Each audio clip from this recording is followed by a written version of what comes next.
সিরিজের প্রথম টি-20 ম্যাচে বাংলাদেশ দল হেরে গেছে ওয়েস্ট ইন্ডিজের কাছে। এখন দ্বিতীয় টি-20তে বাংলাদেশ দলের ঘুরে দাঁড়ানোর একটি লড়াই। সেই লড়াইয়ে যদি বাংলাদেশ দল হেরে যায় তাহলে সিরিজটি হারবে 2-0 ব্যবধানে, এক ম্যাচ বাকি থাকতেই। 3 ম্যাচের এই টি-20 সিরিজটি অনুষ্ঠিত হচ্ছে চট্টগ্রামে, এবং চট্টগ্রামে প্রথম ম্যাচটিতে বাংলাদেশ দল মূলত ব্যাটিং বিপর্যয়ের কারণে হেরেছে, ব্যাটিং ব্যর্থতার কারণে হেরেছে। আর টপ অর্ডাররা যেহেতু পুরোপুরি ব্যর্থ হয়েছেন, সেই কারণেই কিন্তু বাংলাদেশ দলকে শেষ পর্যন্ত হারতে হয়েছে। এই ম্যাচটিতে বাংলাদেশ দল আগাগোড়া লড়াই করেছে কিন্তু বোলারদেরকে নিয়ে, কারণ বোলাররা বল হাতে যেমন ভালো করেছেন, পরবর্তীতে ব্যাট হাতেও কিন্তু তারা দুর্দান্ত লড়াই করেছেন, যার কারণে কিন্তু শেষ পর্যন্ত বাংলাদেশ দল 16 রানে হেরে যায়। না হলে ব্যবধানটা আরও একটু বেশি হতে পারত। সেই ম্যাচ থেকে বাংলাদেশ দল যে শিক্ষা নিয়েছে, সেই শিক্ষা থেকে এখন দ্বিতীয় ম্যাচে বাংলাদেশ দলের ঘুরে দাঁড়ানোর যে লড়াই, সেই লড়াইয়ে বাংলাদেশ দলের কম্বিনেশনে বেশ কিছু পরিবর্তন আসার সম্ভাবনা রয়েছে।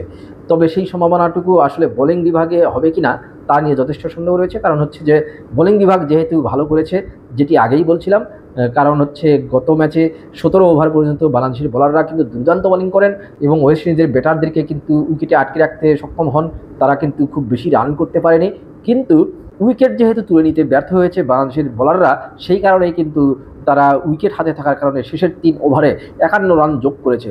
যার কারণে চট্টগ্রামের যে এরকম উইকেট রয়েছে, সেই উইকেটে কিন্তু 170+ রানকে বেশ চ্যালেঞ্জিং ধরা হচ্ছে। অর্থাৎ 170 রান স্কোর যদি কোনো দল আগে ব্যাট করে, সেই রান তারা করা বেশ কঠিন হয়ে যাবে।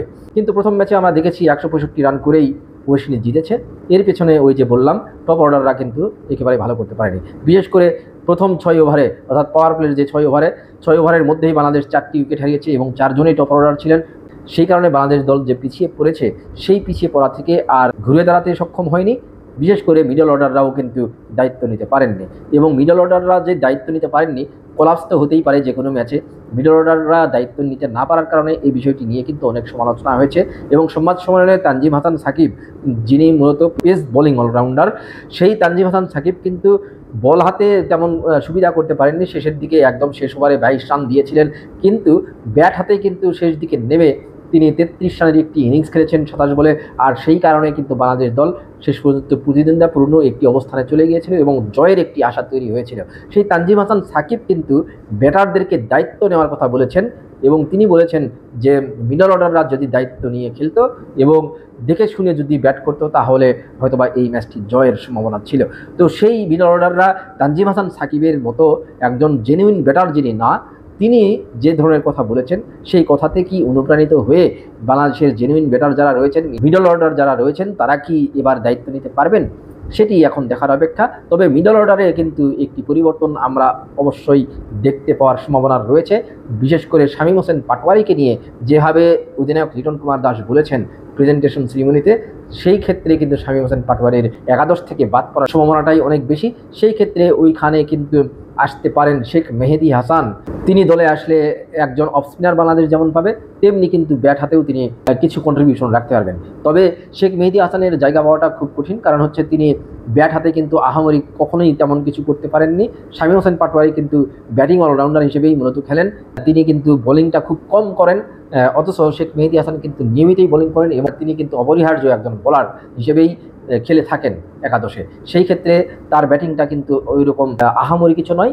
সেই কারণে শামীম হোসেনের পরিবর্তে হয়তোবা একজন ব্যাটারকেই দলে আনা হতে পারে। ওই ক্ষেত্রে আবার সুযোগ মিলতে পারে জাকের আলী অনিকের। তার মানে বাংলাদেশ দল জাকের আলী অনিক, নুরুল হাসান সোহান এবং লিটন কুমার দাস, 3 জন উইকেটরক্ষক ব্যাটারকে নিয়ে কিন্তু এই দ্বিতীয় টি-20 ম্যাচে ওয়েস্ট ইন্ডিজের মুখোমুখি হবে। ম্যাচটি কিন্তু শুরু হবে সেই সন্ধ্যা 6টায়। টস কিন্তু গুরুত্বপূর্ণ, কারণ আগে ব্যাট করতে পারলে 170 রান যদি বোর্ডে তোলা যায়, সেক্ষেত্রে কিন্তু জয় পাওয়াটা সহজ হবে।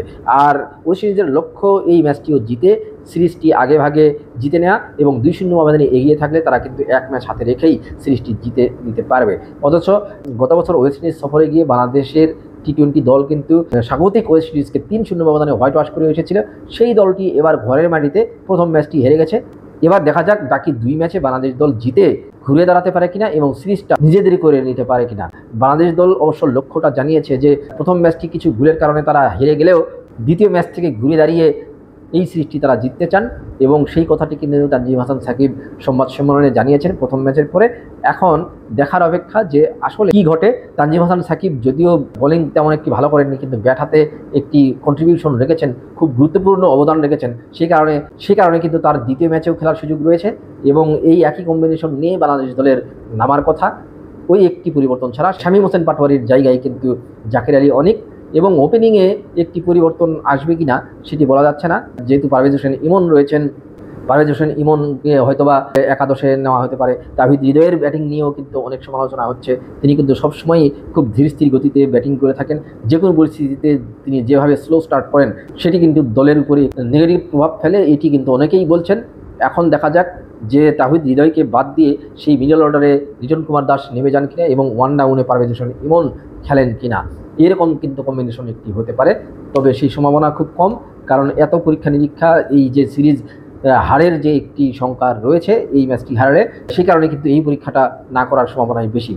এটি হতে পারে যে সাইফ হাসান থাকবেন, আরেক প্রান্তে কিন্তু তানজিদ হাসান তামিমের জায়গায় পারভেজ হোসেন ইমন খেলবেন, এই সম্ভাবনাটা রয়েছে। তবে তানজিদ হাসান তামিম কিন্তু পাওয়ার প্লেতে প্রথম ম্যাচে বেশ ভালো স্টার্ট করেছিলেন, মাত্র 6 বলে 15 রান করেছেন তিনি, যার কারণে তানজিদ হাসান তামিমের হয়তোবা আরেকটি সুযোগ মিলতে পারে। আর ওয়েস্ট ইন্ডিজ দলে পরিবর্তনের সম্ভাবনা খুবই কম, তারপরেও 2-1টি পরিবর্তন হয়তোবা হলেও হতে পারে। কি একাদশ নিয়ে তারা নামবে সেটি দেখার অপেক্ষা। দেখা যাক ম্যাচটিতে কীরকম লড়াই হয়। ধন্যবাদ সবাইকে।